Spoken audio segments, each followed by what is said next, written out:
40. The borderland and the citadel of doubt. The Buddha proclaimed to Maitreya, "There are sentient beings who cultivate spiritual virtues with a doubtful mind, yet they desire to be reborn in this land. They cannot comprehend the Buddha's wisdom, his inconceivable wisdom, his indescribable wisdom, his vast great vehicle wisdom, his supreme, unequaled and unrivaled wisdom.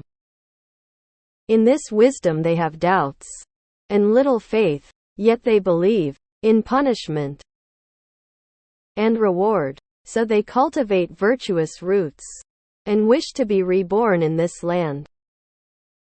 There are also sentient beings who accumulate virtuous roots and seek the Buddha's wisdom, his universal wisdom, his unequaled wisdom, his inconceivable wisdom, of awe-inspiring power and vastness.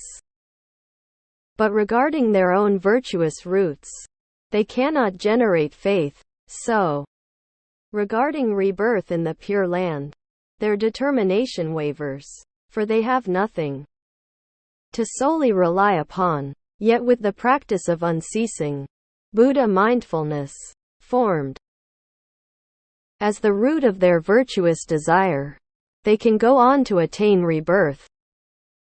Such people, although reborn in this land, cannot approach the place of Amitayus. They reach only so far as the borderland, inside walls formed of the 7 jewels.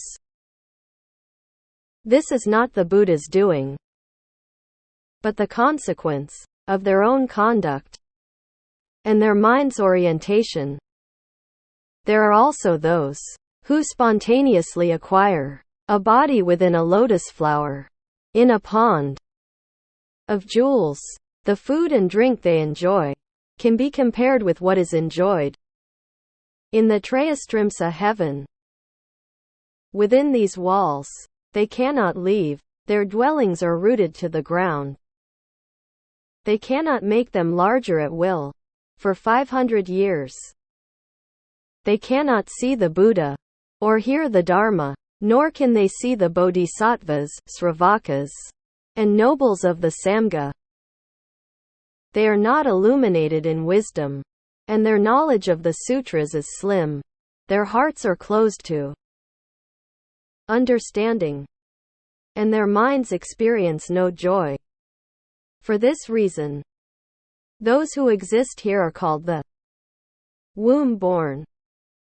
If sentient beings with clear-seeing faith in the Buddha's wisdom, his supreme wisdom, have eradicated all doubts, have faith in their own virtuous roots, and perform many virtuous deeds, with mind focused and directed ahead, they shall be spontaneously transformed and reborn within a flower formed of the 7 jewels.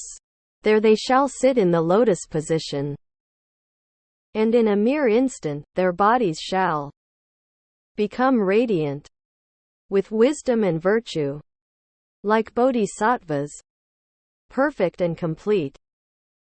Maitreya, you should know that transformative rebirth is the result of superior wisdom, and that for 500 years, the womb-born do not see the 3 jewels, do not know the ways of bodhisattvas, and do not acquire the virtues of their practice.